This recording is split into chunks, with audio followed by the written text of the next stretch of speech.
Muito bem, estamos aqui em mais uma live, né? Como o próprio nome diz, transmitindo aqui ao vivo para todo o Facebook, para todos que puderem, tiverem o devido acesso, né? E claro, a conversa ficará devidamente armazenada depois nos nossos meios. E hoje resolvemos aí fazer uma espécie de Jornal da Cultura, entre outros aí que costumam fazer notícias comentadas, né? É, no nosso caso, está sendo aqui uma coisa inovadora, né? É o primeiro que estamos vendo aí como que vai rolar, mas acredito que será bem interessante. Vou então já abrir aqui para o Guilherme fazer suas primeiras colocações. E ao longo da live, né, farei aqui vou ler aqui algumas notícias, pelo menos alguns trechos, né, de algumas coisas que temos mais atuais aí no momento, e evidentemente seguirá aí dos nossos comentários, né, algumas abordagens e, porventura, a depender aí da participação do público, alguma colocação de terceiros aí também que queiram fazer seus comentários, a gente vai fazendo aí o devido bate-papo. É isso aí. Passo então a palavra para você, Gui. Bom dia, boa noite para quem nos estiver assistindo agora nesse exato momento. Bom dia, boa tarde, boa noite para quem nos irá assistir futuramente. Pois, como o André falou, essa live vai estar gravada nas nossas redes, tanto no meu Facebook, tanto no Facebook do André.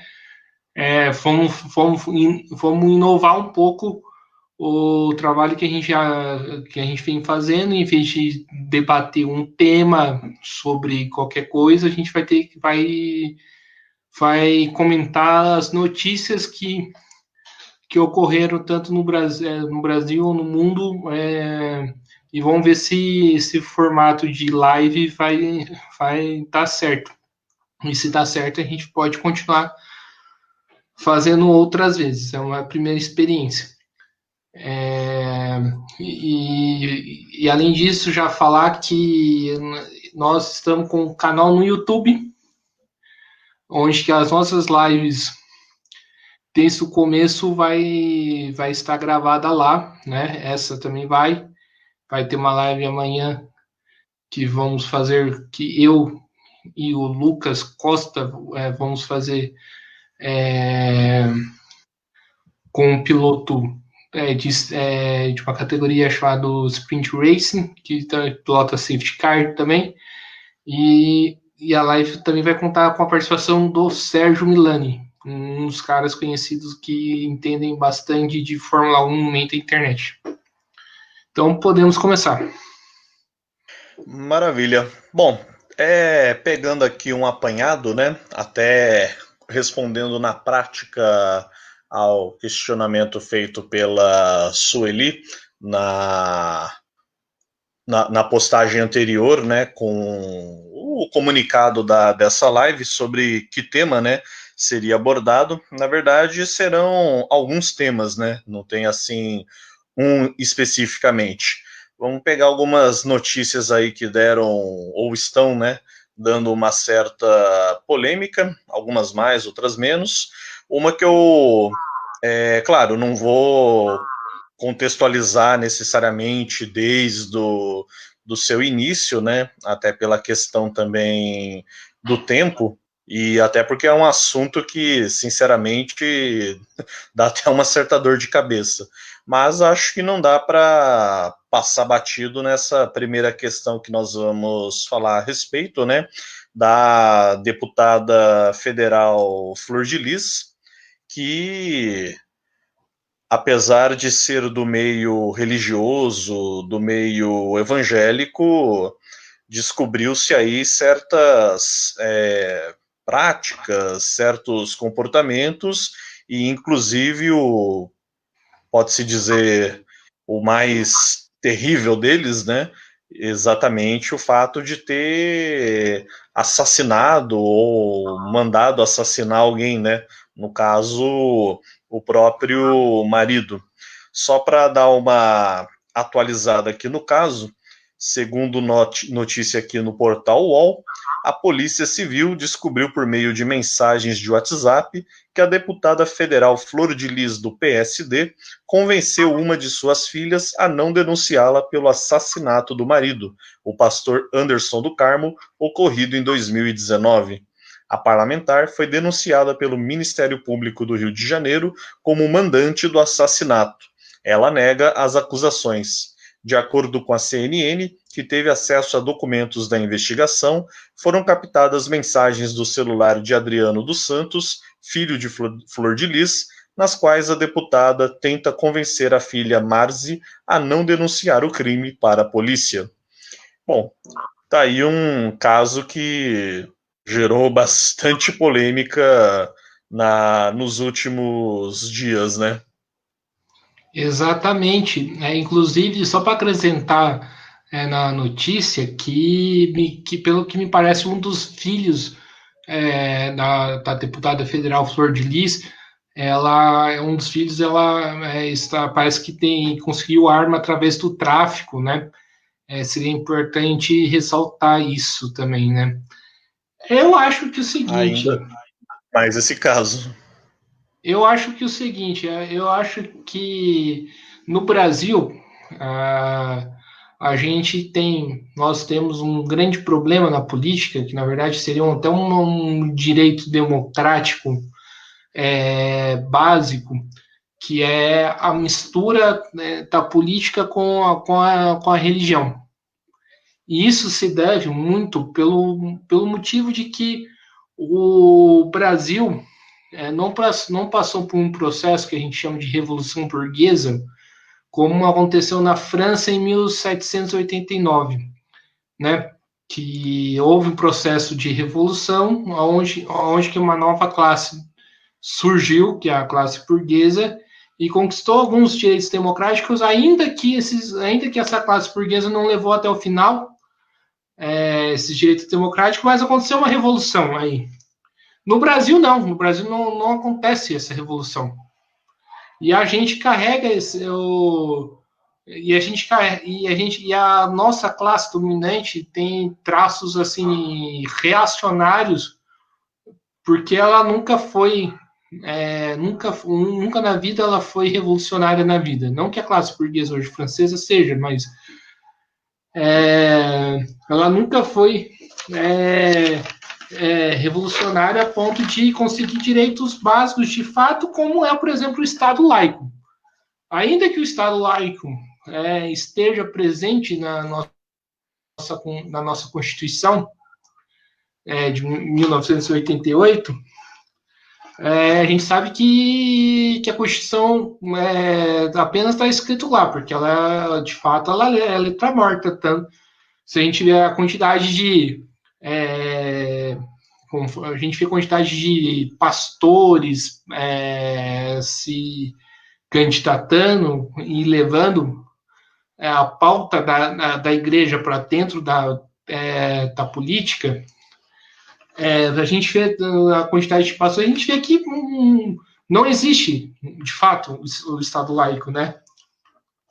Com isso, olha só, vai se formando uma burocracia de Estado muito conservadora, que consegue atrair setores da classe trabalhadora, os mais precários, e para poder criar uma base para esses caras votarem em medidas como medidas de ataque contra os próprios trabalhadores, como acontece a reforma da Previdência, a reforma trabalhista. Agora, a gente está em discussão também a reforma administrativa, que, na verdade, serve só para precarizar os trabalhadores do setor público, né?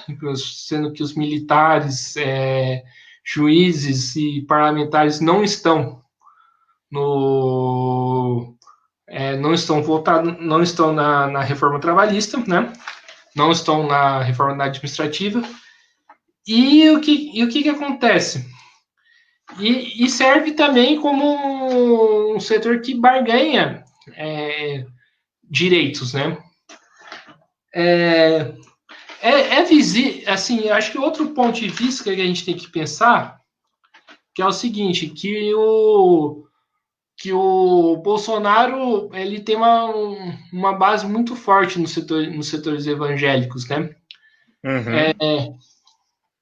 Tanto você vê que se você for olhar, por exemplo, o Facebook, a página do Facebook do pastor Marcos Feliciano, você vai ver que de 10 postagens, 11 postagens são, tipo, idolatrando o Bolsonaro, né?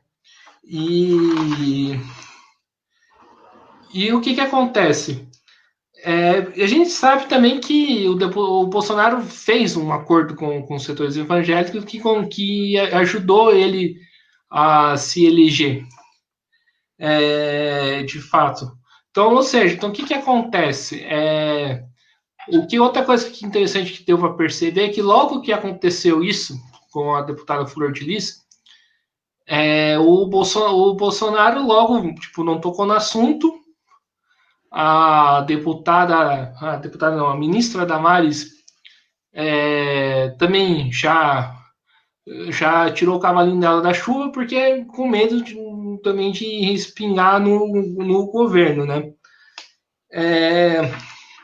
Tem um outro elemento também que eu acho que a gente poderia falar também.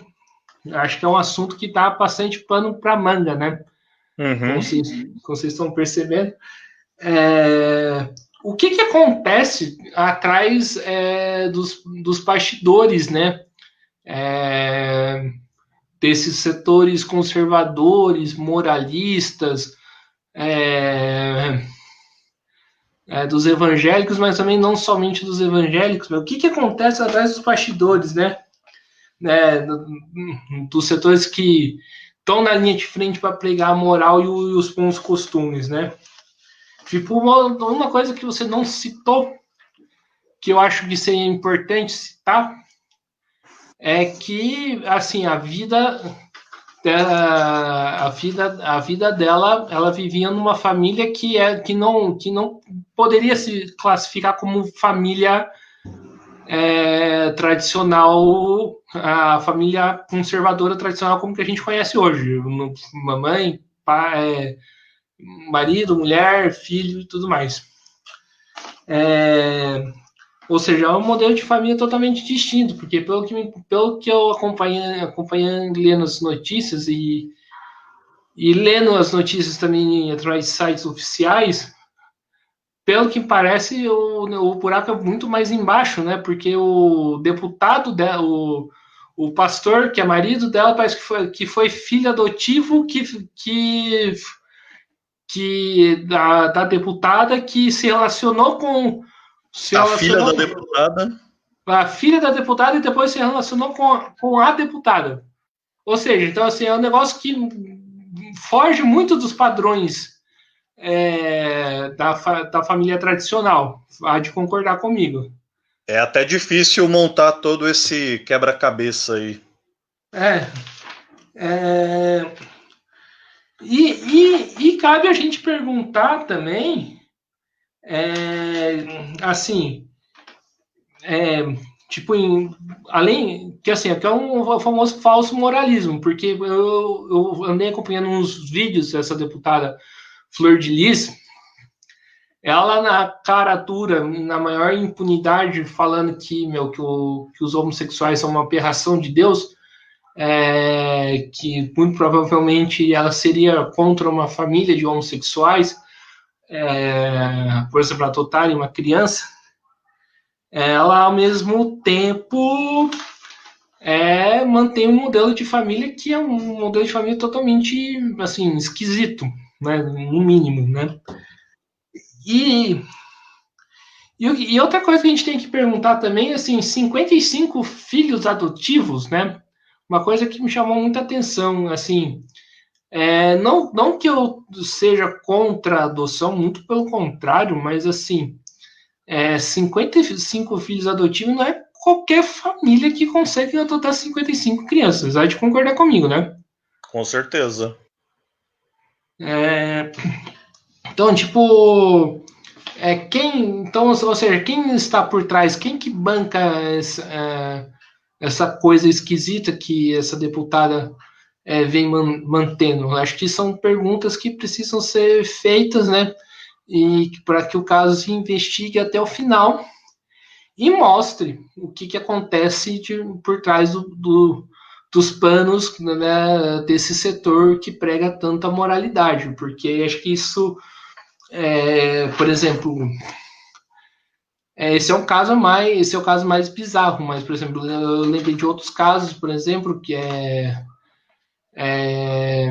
daquela Patrícia, não esqueci o nome dela, daquela ex-namorada do Eduardo Bolsonaro. Ah, sei, sei. Eu fugi o nome dela também, mas o caso eu me lembro vagamente. Vagamente, que parece que sofreu ameaça de morte, sofreu acho que até estupro também, de acordo com que ela acusa, né? Então, para você ver que para você ver dentro desse setor que prega tanto a moralidade, né? Que prega tanto os bons costumes, os bons costumes dos outros, né? Para eles, não. Para eles, a gente acaba vendo que passa longe, né? É, Seja esse o, caso da Flor de Lis ou tantos outros que a gente poderia aqui citar e lembrar, né?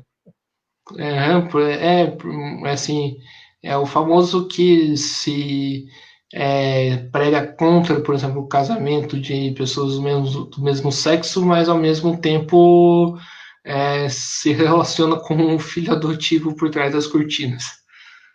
Olha só, No mínimo bizarro. bastante bizarro. Bom, eis aí um assunto, o nosso primeiro assunto abordado, né?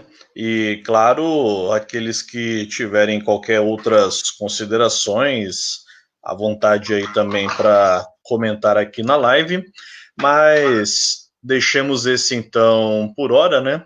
Vamos aqui para outra polêmica da semana.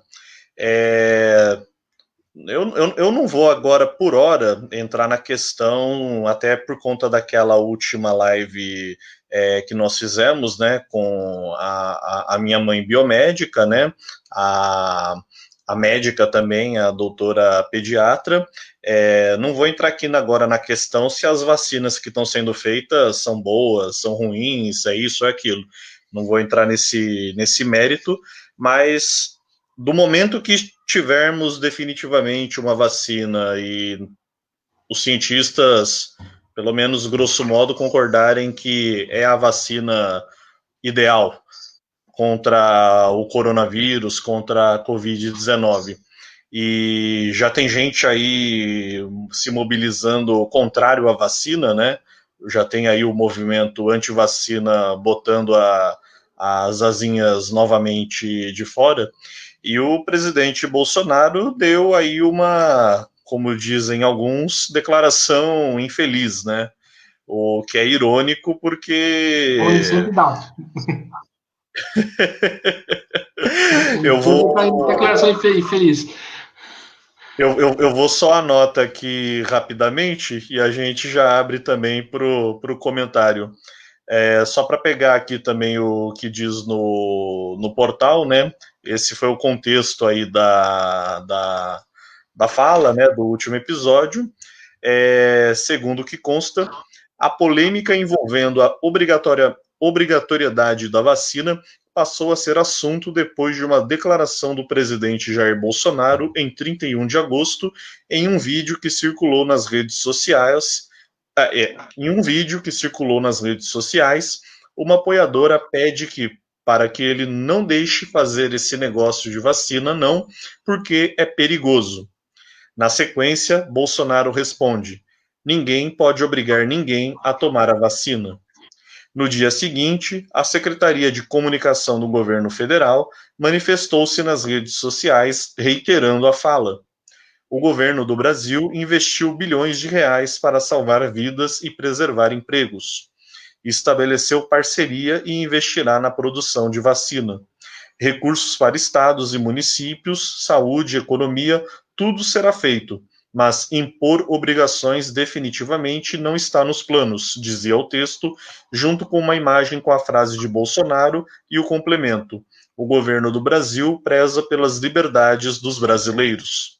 O vice-presidente da República, Hamilton Mourão, do PRTB, também endossou a defesa da desobrigatoriedade da vacina.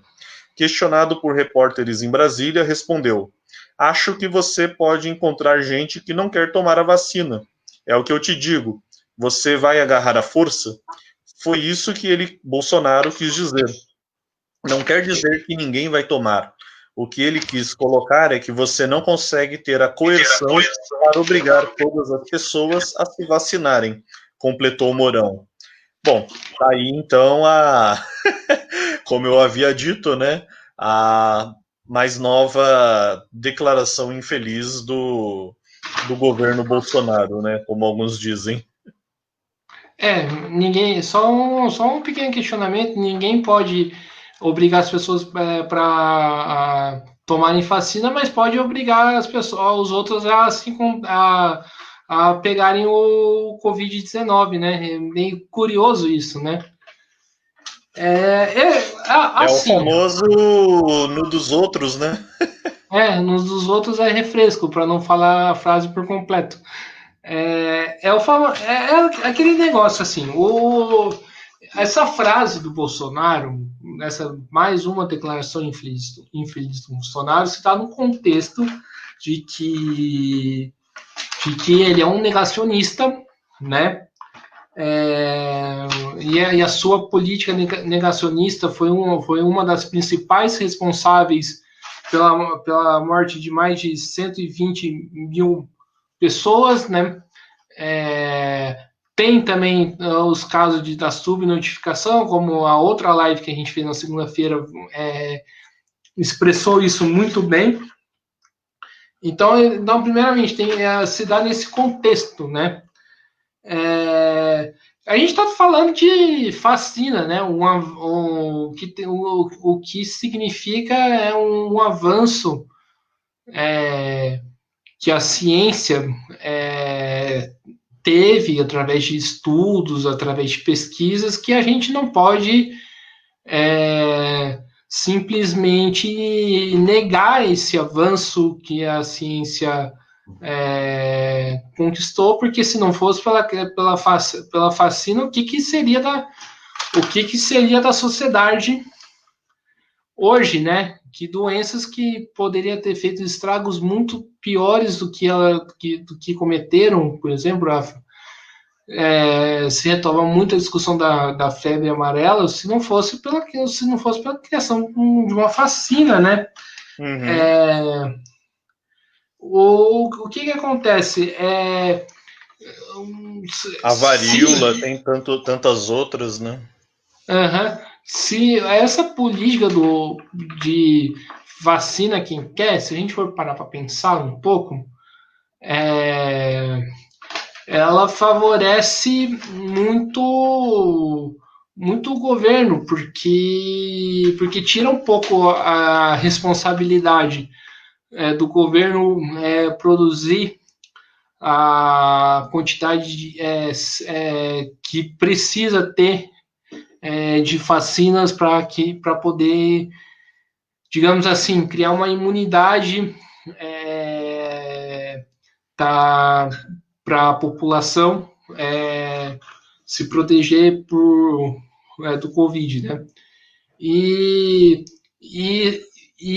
essa criação e isso também mexe também na questão do lado financeiro, porque o governo gastaria muito menos nesse ponto, e sobraria dinheiro para o Bolsonaro fazer o que ele sabe fazer de melhor, dar dinheiro para os bancos, dar dinheiro para os grandes capitalistas. E além do mais, ajudaria aquela lógica que o Bolsonaro quer que todo mundo tenha que pegar o Covid-19, né? Se ele nega a questão da vacina, então, tipo, isso mostra que todo mundo tem que pegar Covid-19, mostra que, ao contrário do que os bolsonaristas não gostam de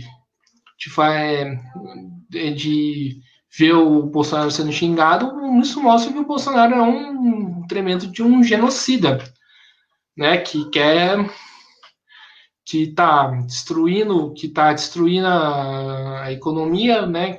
Com o PIB abaixo de quase, chegando a quase menos de 10%, né? Ou aquela história de salvar a economia, salvar empregos, pelo visto, né? Acabou não dando certo, né? E também mostra que o Bolsonaro não é como um professor que a gente entrevistou, o Edson fala, mostra que o Bolsonaro é o governo da morte, né? É o governo que não se preocupa com as vidas, né? E também eu acho que é isso que a gente pode conversar também. E no ponto de vista da lei e do ponto de vista da Constituição, isso chega até a ser pode ser considerado um crime. Uma vez que a gente tem uma doença que se espalha através de contato, então a pessoa teria que, claro, não forçar, colocar uma arma na cabeça da pessoa que a pessoa tem que vacinar, mas a pessoa tem que tomar uma consciência de que a vacina é importante e ela precisa ser vacinada. E se o governo não incentiva isso, o governo está incentivando um crime, né? Porque se ela fosse vacinada e não vacinada, isso afetaria só ela, mas não, afetaria eu, afetaria você, afetaria outras pessoas ao redor que querem logo se ver imunes disso, né? Eu acho que por hora a gente que é isso que a gente pode conversar sobre essa questão, né? E isso mostra também um pouco de que na eleição do Bolsonaro, de quanto que o país retrocedeu ideologicamente, a ponto de negar avanço da ciência, a ponto de negar questões básicas, elementares da ciência, né? Porque a questão da vacina, vamos dizer assim, atualmente, né, ela tá sendo o tópico mais recente de todos os tópicos anticientíficos, né, que a gente tem visto aí. Porque a máscara é isso, porque ficar em casa é aquilo, porque usar o medidor de temperatura lá.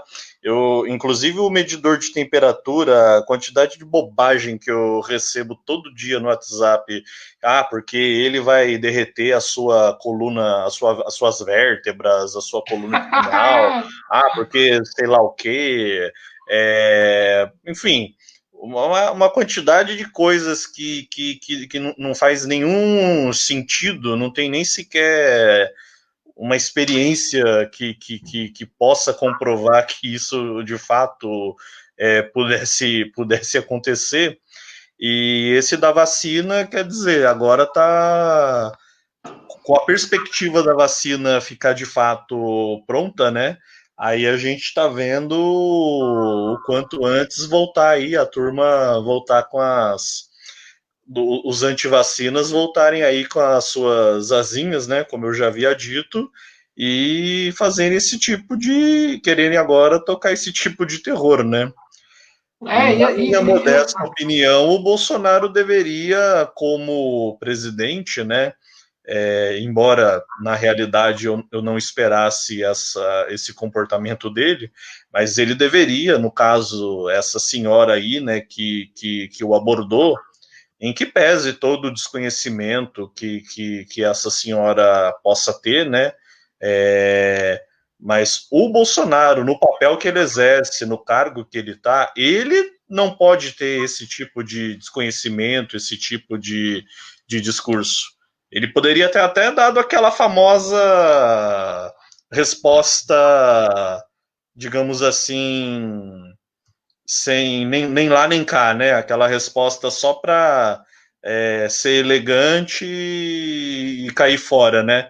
Mas não dando a entender que ele está incentivando a não vacinação, né? Porque isso é que acaba reforçando as grandes besteiras, né? Por mais que tenham apoiadores do Bolsonaro que falam que não, mas o presidente não quis dizer isso. O problema é que às vezes ele diz de um jeito e muitos apoiadores acabam interpretando justamente da maneira mais agressiva, né?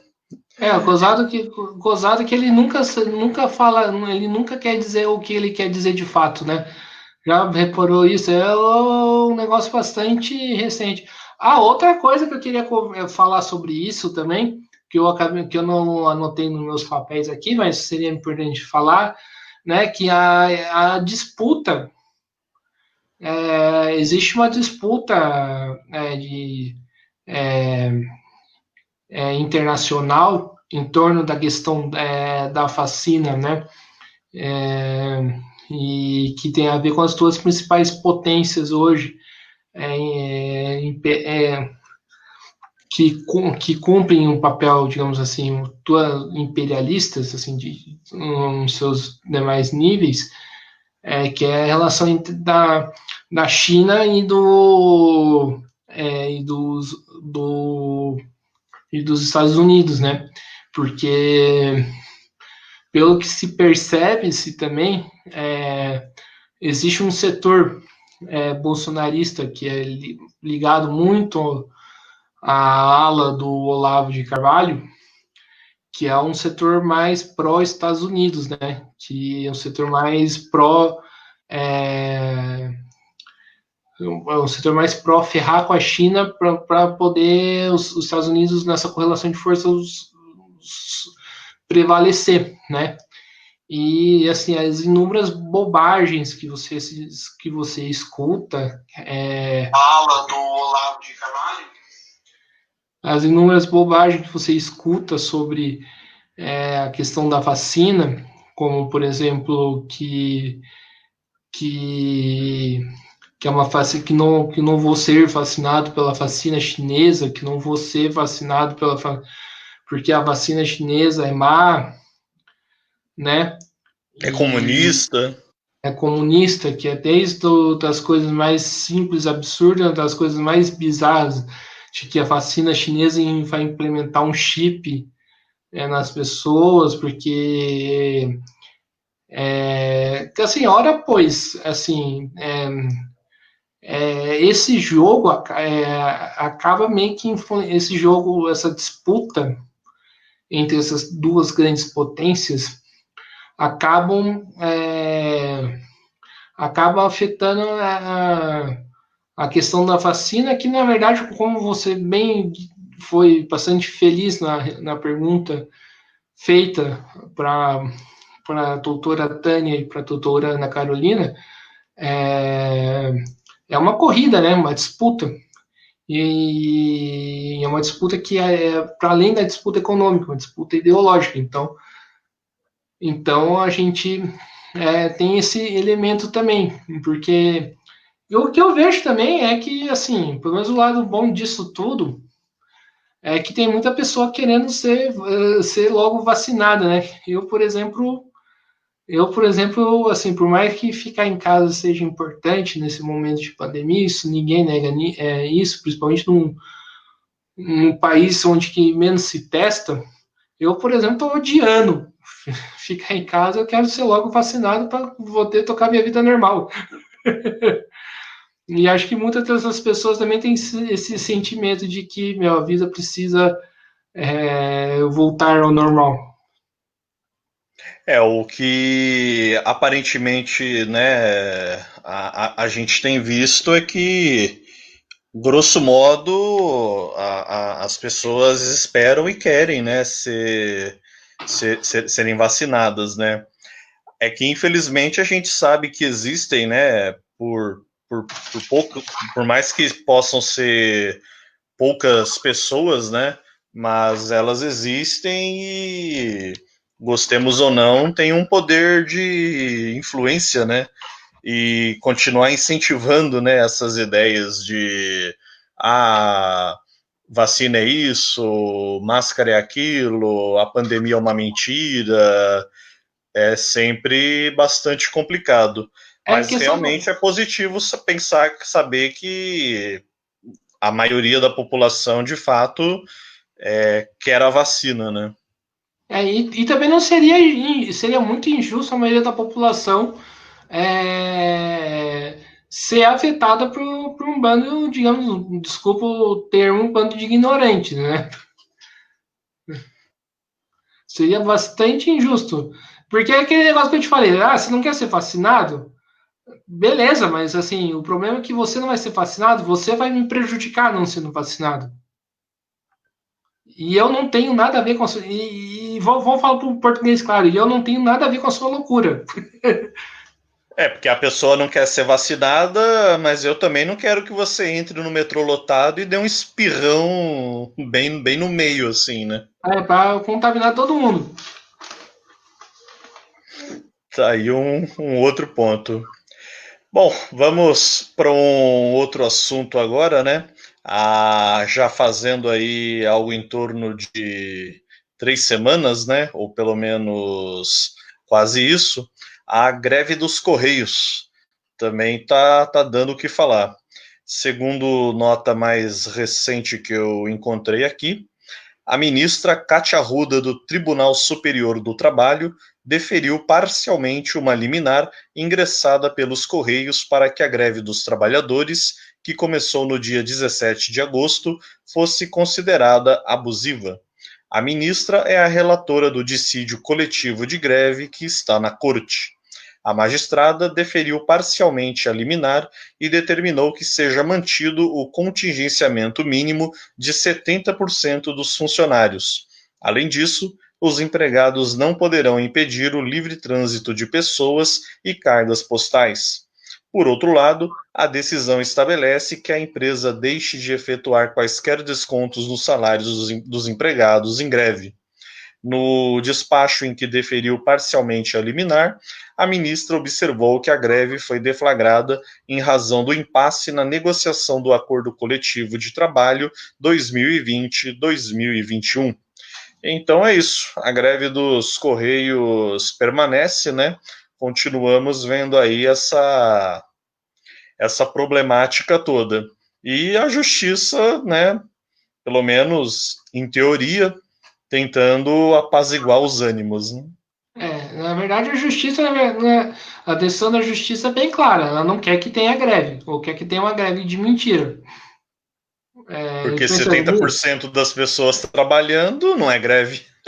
e 70% das pessoas não trabalhando na greve e todo trabalhador tem direito de fazer greve. Né? Não é porque uma minoria tá fazendo greve que eu não tenho direito. Assim, ministro, é o seguinte, tem uma coisa chamada Constituição Federal de 1988, artigo, se eu não me engano, artigo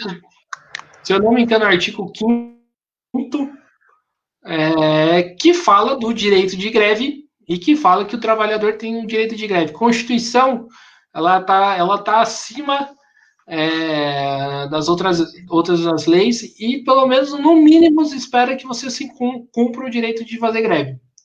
Acho que é a primeira coisa, ministro.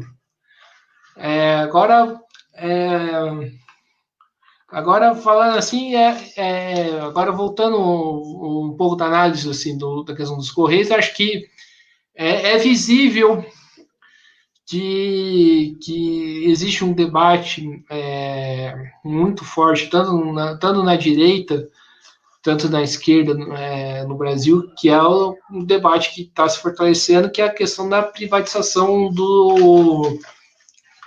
dos Correios. Pelo que me parece, né, parece que a Amazon está Tem pensando, interesse, né?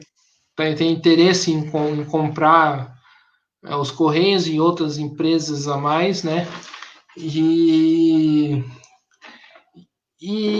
o que acontece? O Correios hoje ela é uma empresa, digamos assim, que tem uma importância muito grande, né, para o país e que gera uma certa riqueza, né, para o Brasil, e a gente sabe que a privatização, o lucro dessas empresas, o lucro da empresa não vai teoricamente ser revertida para benefício da população e vai servir para enriquecer o bolso de alguns, né?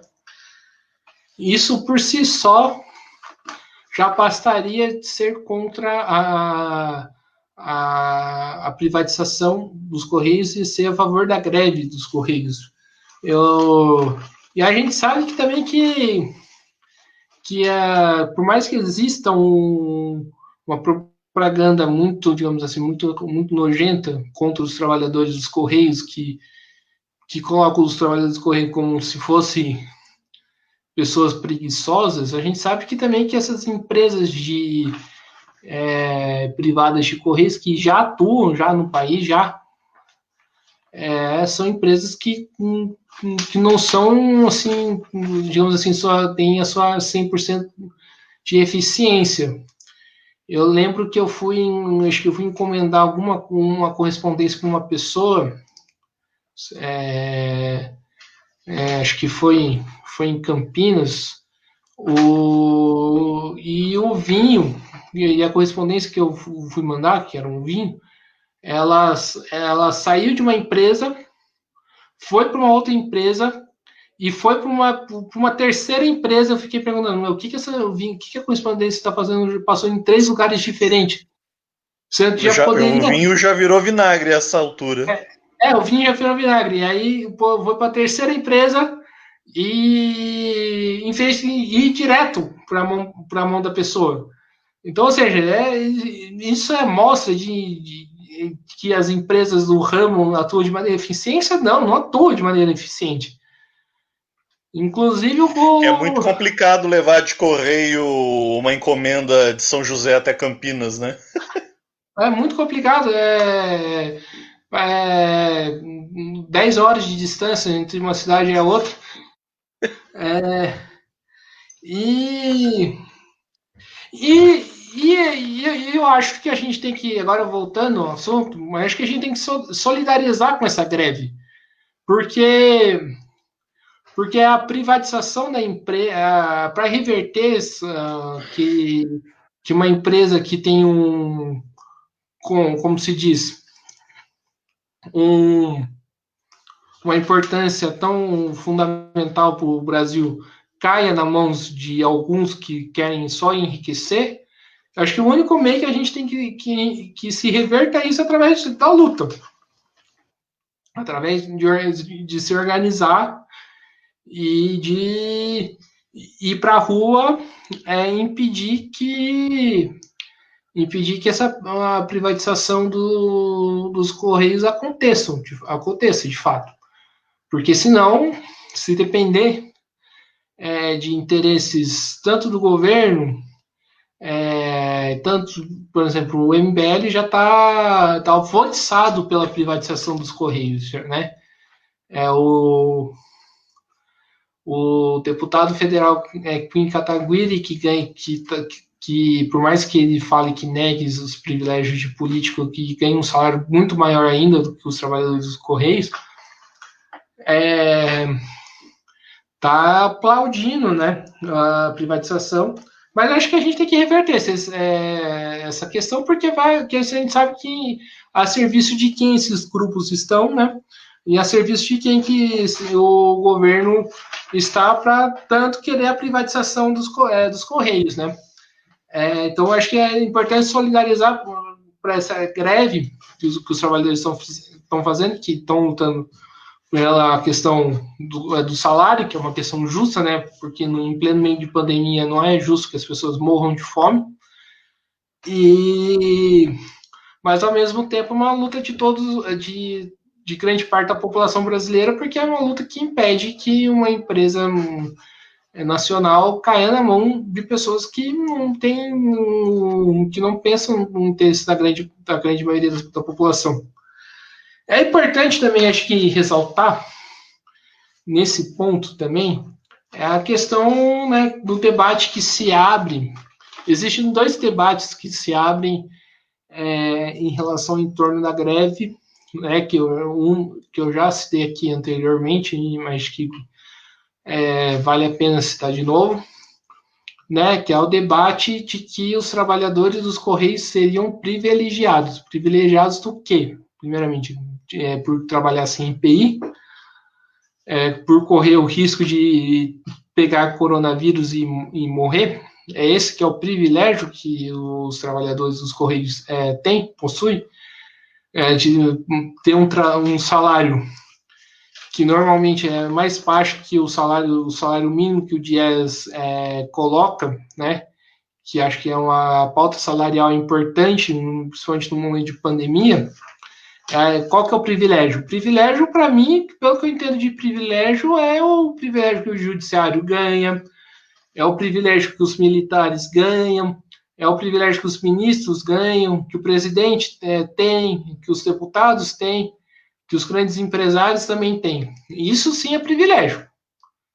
Isso sim é privilégio, isso sim tem que combater. Mas agora combater salário de funcionário público que ganha menos que o salário mínimo estabelecido pelo Diese, falar que isso é privilégio, eu queria chamar, por exemplo, essa turma toda que está alvoriçada pela privatização dos Correios, assim, MBL, vai viver com o salário dos trabalhadores dos Correios, Paulo Guedes, vai viver com o salário dos trabalhadores dos Correios para ver o que na pele do que é privilégio. Falar é fácil, né? Enfim. Até porque o, entre aspas, privilégio, né, do trabalhador dos Correios, ele na prática é um complemento do salário, porque a situação, até conversando aí com alguns trabalhadores do setor, é bastante complicado. Então, na verdade, já que o salário já não é aquelas coisas, ainda tem esse direito, né, que ainda tem alguns querendo tirar.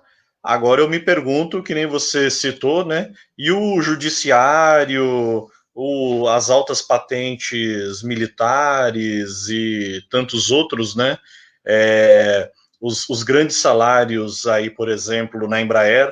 A Embraer, por exemplo, está aí querendo demitir centenas, quase 1.000 trabalhadores só aqui em São José dos Campos, mas tem mega empresários aí que fazem parte dela que ganham fortunas e mais fortunas.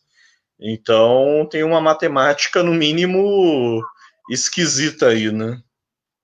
E outro ponto que a gente tem que colocar em relação a em relação em relação à questão da greve, que assim esse é um debate que a gente precisa ser feito, né? E outro debate que eu acho que também é bastante errado e muitos setores da esquerda acabam caindo nesse debate é de que os trabalhadores dos Correios votaram, no Bolsonaro, né? Fizeram arminha, foram contra o PT, então logo eles merecem o que eles estão tendo. Para mim, isso é uma visão bastante errada, porque, primeiramente, porque sem a classe trabalhadora, sem você organizar a classe trabalhadora de fato, você não vai derrotar governo algum. Você não vai o setor que se diz vanguarda da esquerda não vai sair sozinha, sem a classe e vai derrotar o Bolsonaro. Não vai derrotar o Bolsonaro. E uma das coisas que que a gente pode dizer que tanto o governo na época do Temer, tanto o governo do Bolsonaro estão se mantendo firme e forte, porque não entraram em cena de fato a classe trabalhadora para poder estabilizar esses governos, né? Por mais que tiveram lutas nesse período, a classe trabalhadora ela não entrou em cena e pelo que me parece ela está começando a entrar em cena, né? E é o seguinte, por mais que o trabalhador do Correio tenha votado no Bolsonaro, não transforma o trabalhador do Correio como um inimigo da esquerda. Porque o dia que a esquerda transformar o trabalhador como um inimigo, assim, convenhamos, a esquerda no Brasil também tá mal, também, né? Se transformar o trabalhador em inimigo, aí acabou. Acabou, e acabou. A esquerda ou seja, por mais que tenha votado, por mais que esse cara tenha votado supondo Bolsonaro, eu acho que cabe a esquerda fazer experiência e mostrar para o trabalhador quem é de fato o Bolsonaro. Aí tá vendo quem é o Bolsonaro? E fazer com que os trabalhadores avancem, porque, de novo, sem a classe trabalhadora não vai se derrotar governo algum. A gente está aqui com um governo que tem uma postura genocida, com um governo que como o professor Edson, que foi entrevistado da gente, falou, é um governo que é o governo da morte, e a esquerda nega se organizar a classe trabalhadora, porque ao mesmo tempo que a esquerda fala, os setores da esquerda falam que os trabalhadores dos Correios são de direita, são bolsonaristas, é a mesma esquerda que, infelizmente, virou a esquerda de gabinete, né? A esquerda que faz suas negociatas por trás da classe, como uma boa parte do sindicato dos excetistas tem um costume de fazer, né? Até porque muitos trabalhadores, né, isso de forma geral, por mais que tenha sido uma, digamos assim, troca errada, ou uma troca bastante complicada, mas muitos, digamos assim, trocaram a esquerda, né, o PT, ou o que representava o PT, pelo Bolsonaro, porque se sentiram traídos, né, pelo PT. Então, quer dizer, não é porque o trabalhador dos Correios, ou quem quer que seja, é um fascista, mas porque ele viu uma outra coisa, né? Por mais que fosse uma outra coisa errada, mas ele viu uma outra coisa, né? E isso tira total responsabilidade do governo do PT, né? Porque o governo do PT foi um governo que governou para a classe dominante, para a classe burguesa.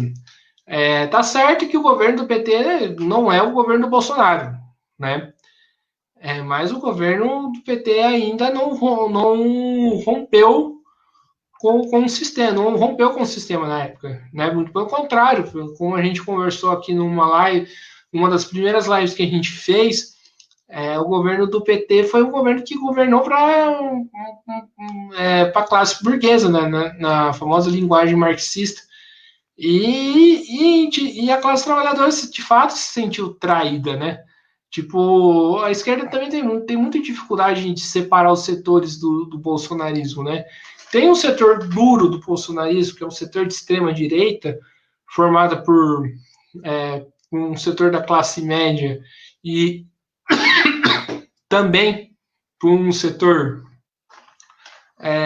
da, de empresários que a gente tem que, de fato, combater esse setor, porque esse setor é um setor é, reacionário mesmo, um setor que é o setor do atraso.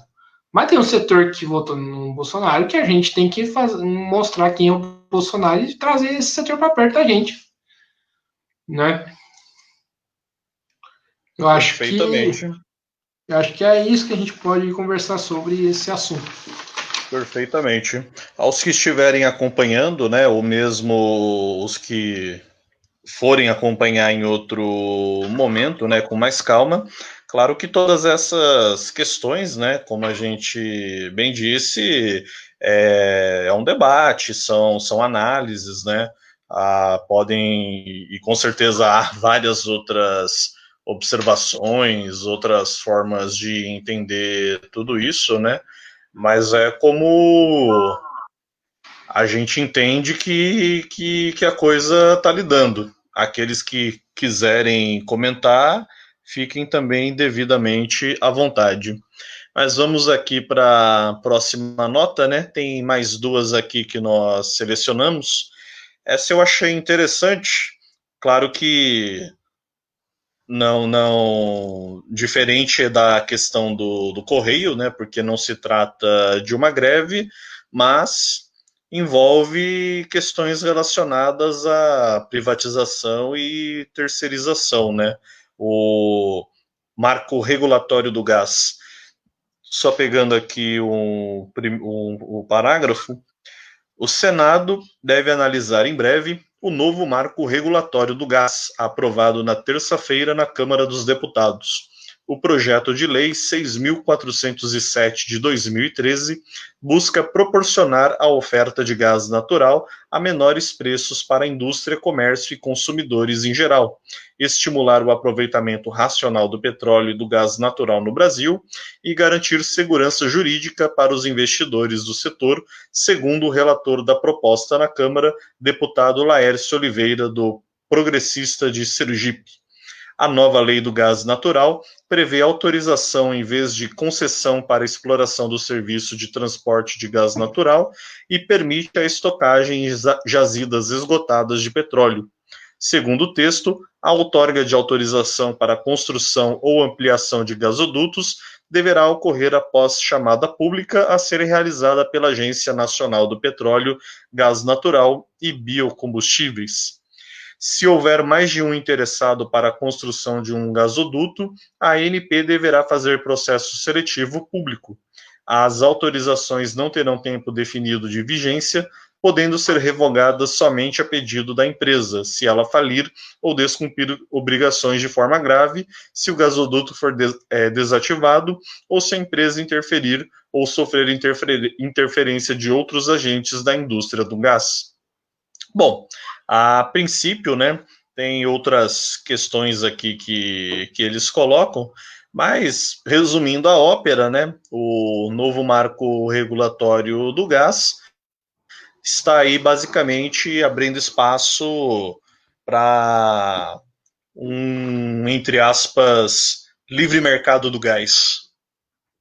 É um livre mercado do gás que pode acabar, inclusive, é, virando para monopólio, né?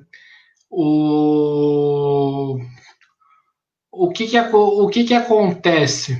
É, o, é o Brasil sendo entregado de bandeja para os grandes empresários, né? Que é essa política do Bolsonaro, uma política do governo, mas também a política do Congresso, que é uma política entreguista, né? Uma política de entregar as riquezas nacionais para o grande capital, né?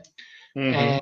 E a política também de enfraquecer a Petrobras, né, que é uma grande empresa, e ela enfraquecida, tipo, o setor privado ela ganharia muito mais espaço, né?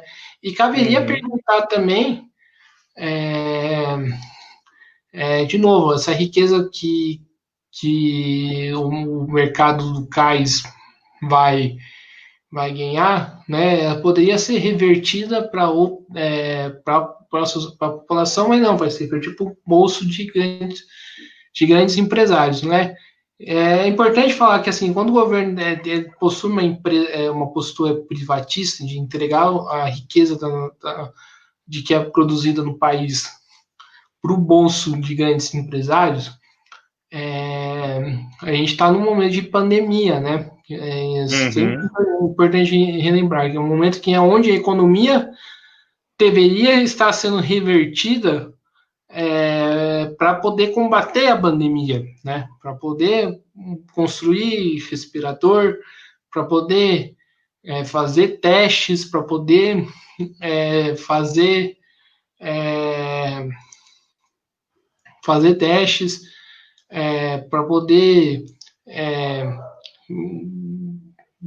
fazer pesquisa para poder combater a pandemia. E não, e a riqueza do país está sendo entregada de bandeja para as mãos de grandes empresários, que não vai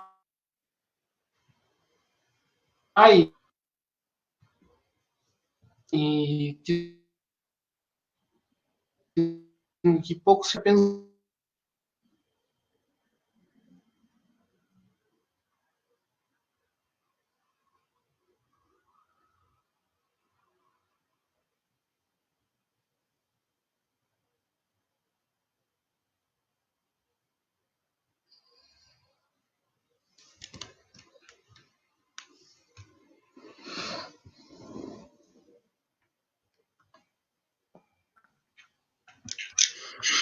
Opa, Opa, acho que voltou. tivemos um pequeno problema aqui, agora voltou. Mas Uhum. deu para captar a ideia.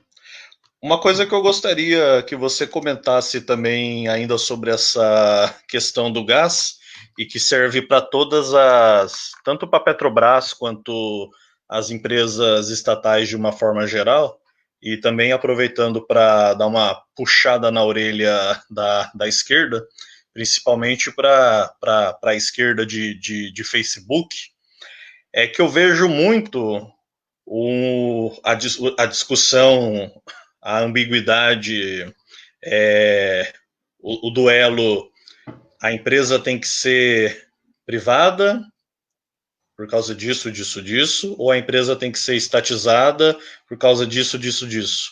Só que eu vejo muito a esquerda falar, por um lado, corretamente, que a empresa deveria ser estatizada para garantir o dinheiro, a repartição do bolo, etc, etc e tal, de forma pública, né?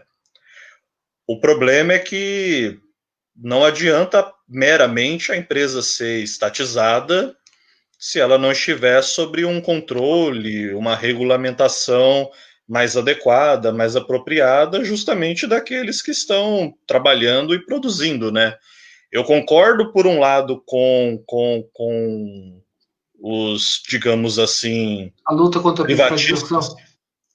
Eu concordo, por um lado, com os privatistas, quando eles questionam, embora a gente saiba que tem a corrupção também no setor privado, mas eu concordo, por um lado, quando eles falam da ineficácia do Estado, da corrupção do Estado, e a esquerda sempre tenta defender por outro lado.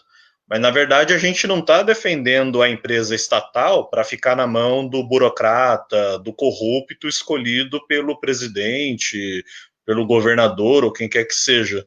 Na verdade, é uma empresa estatal, mas com um novo modelo, né? E eu não vejo, a grosso modo, a esquerda bater muito nessa tecla, né?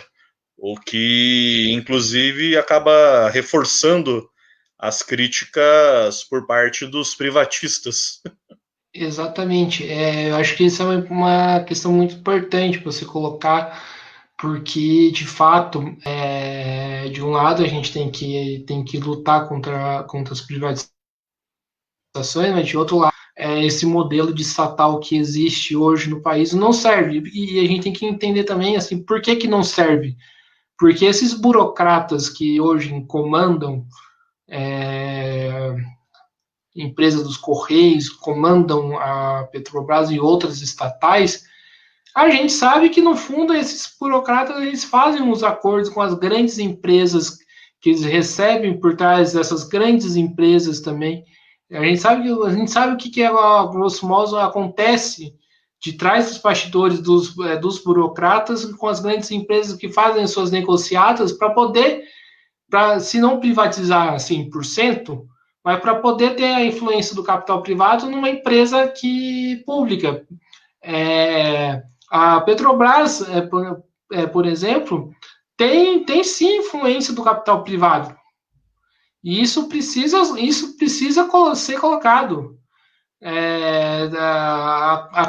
Os esquemas de corrupção que apareceram da Petrobras, se a gente for analisar de um lado, tem sim a influência do capital privado, né?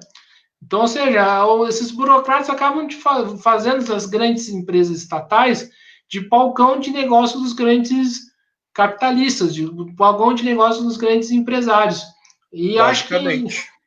e eu acho que é importante citar isso de um lado, porque a porque e para a gente pensar nesse novo modelo, que eu concordo plenamente, que eu acho que a empresa tem que ser estatal, sim, mas assim, quem tem que controlar são os trabalhadores que produzem, que entendem da empresa, que sabem das necessidades da empresa, que sabem o que precisaria ser feito da empresa e ser controlada pela população também, que utiliza o serviço da empresa, sabe onde está precário, onde está ruim, onde está bom, que entendem e que esses trabalhadores não possuem privilégios para que comecem a governar por seus interesses e não pelos interesses dos trabalhadores e da população. Então, acho que isso é bastante pertinente, sim, essa colocação, porque são os trabalhadores que produzem. Então, eles têm que estar no controle da produção, de fato, decidirem a produção e não a meia dúzia de burocratas que a gente sabe qual o papel que esses caras cumprem, né? Uhum. E é essa discussão que eu estou sentindo, uma das, né, discussões que eu estou sentindo muito empobrecidas, né, na esquerda, porque eu vejo muito a defesa da empresa estatal, que por um lado, ok, até aí concordamos, mas a pessoa não vai além, ela para como se o simples fato da empresa ser estatal tivesse tudo bem, obrigado, e não precisasse fazer nada mais além disso. Sim, precisa questionar muito mais profundo. E outra coisa também, é que esse discurso de não questionar a empresa é, privada como um todo acaba favorecendo o discurso dos privatistas, porque tá aqui falando, aí, ó, tá vendo? Quem que esses caras defendem? E acho que uma da maneira da gente combater esse setor de direita que está tomando conta de tudo no país é a gente oferecendo um programa que se contrapõe a eles de fato. E isso falta bastante na esquerda, não somente na questão das privatizações, mas acho que como em tudo, como geral. Perfeitamente. Bom, estamos quase chegando aí ao fim. Agora, como você mesmo havia sugerido, né? Falar um pouquinho da nossa querida, entre aspas, Lava Jato. Eu Lá, vou destacar uma frase aqui que eu achei bastante interessante. Eu não vou nem ler a notícia, eu só vou ler a frase do cidadão aqui e a gente já abre para a conversa. Não haveria Lava Jato sem o STF, segundo Dias Toffoli. E Exato. já abro aí para sua análise. Exatamente, para você ver que como esse setor, tanto do judiciário e também do setor mais ligado à Lava Jato, você vê como que existe uma união entre setores que a gente se denomina como golpistas. A gente precisa, primeiramente, resgatar o que foi a Lava Jato, né? Do que foi essa operação. Que se transformou num método seletivo que persegue uns e passam a mão na cabeça de outros, né? Que perseguem, que perseguem uns e que deixam impune outros, né? O, e isso fez com que que os esquemas de corrupção ainda se mantivessem, né? Tipo, a Lava Jato, ela não combateu a corrupção, né? Existe corrupção no meio dos deputados, corrupção no meio dos senadores, de outros, Judiciário.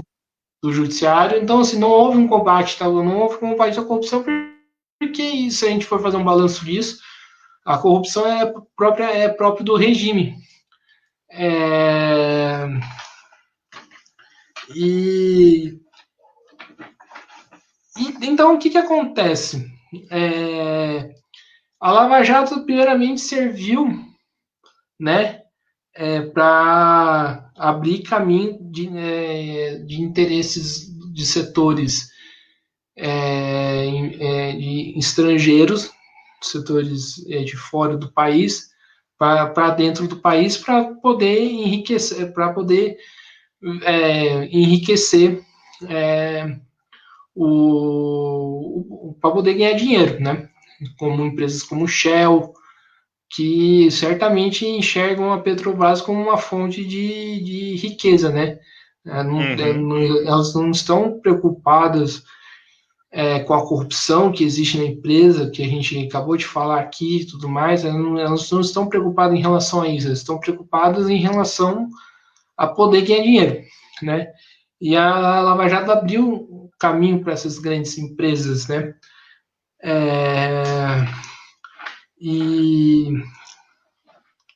E o que acontece? E a Lava Jato ajudou, foi um dos principais fatores que ajudaram o impeachment, ou como muitos chamam, que é um termo bastante correto, um golpe institucional que derrubou o PT, porque, como a gente falou aqui outras vezes,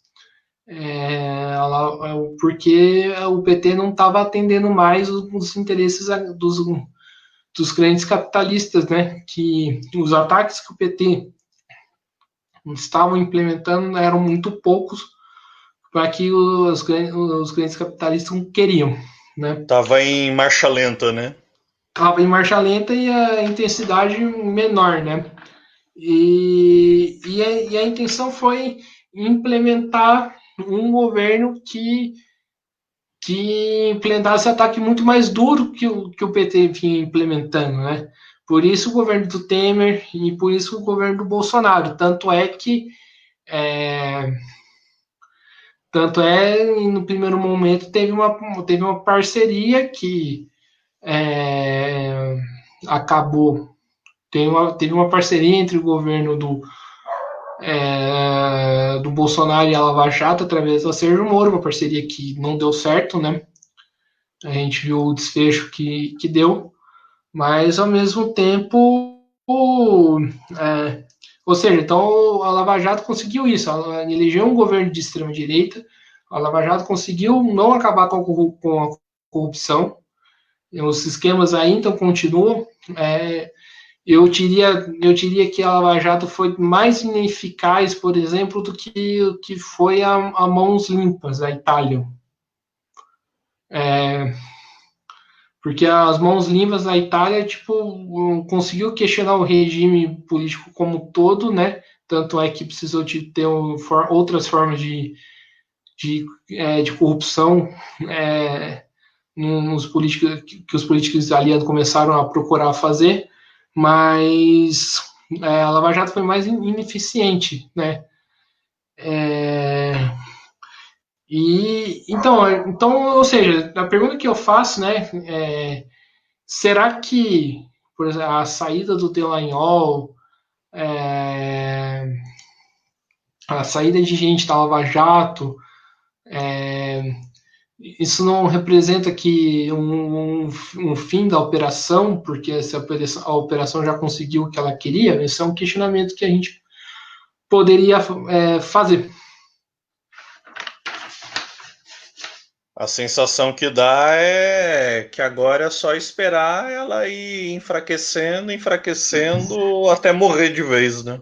Até morrer de vez. É uma coisa que é importante que você falou que como que será o fim? Será que ela vai morrer de vez ou vai morrer aos poucos, né? É uma coisa que a gente teria que se observar.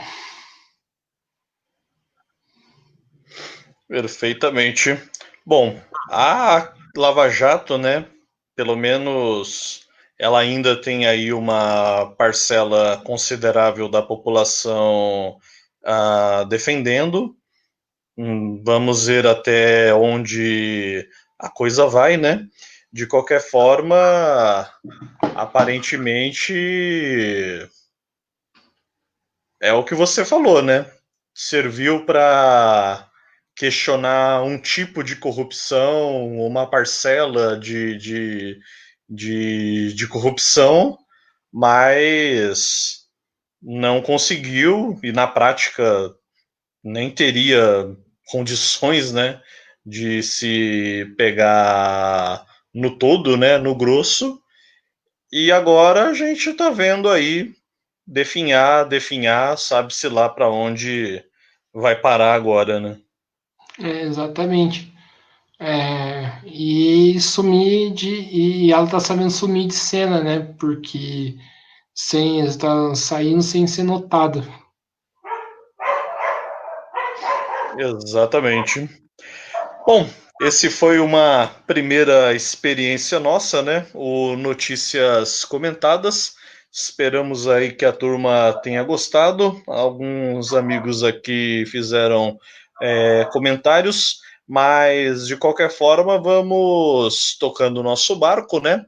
Agradecer aí pela participação de todos e como a gente sempre reforça, o programa fica gravado aqui no Facebook, né? Também na página Mesa de Debate e no canal do YouTube. Exatamente. O André, tá escutando? Estou escutando. É, Estou escutando. e reforçar que amanhã vai ter um debate sobre automobilismo que eu vou fazer com o Lucas Costa, que vai contar com a participação do Marcelo é, e do Sérgio Milani. E lembrar que terça-feira estamos programando um debate muito especial, uma segunda edição sobre cultura, que vai contar com Vitor Meca, meu amigo e vocalista da banda Híbria, uma das bandas mais famosas no meio do metal nacional, e vocalista do Sospel. E vamos então procurando segunda pessoa para ser entrevistada, que no caso seria o baterista Marcos Tota, que já tocou com um ex-guitarrista do Halloween chamado Roland Grippo. Chique demais. Esperamos. Então, terça-feira, não percam, né? Não percam. Maravilha. Então, minha gente, encerrando essa live aqui de hoje e aguardem aí as próximas novidades. Um abraço e tchau!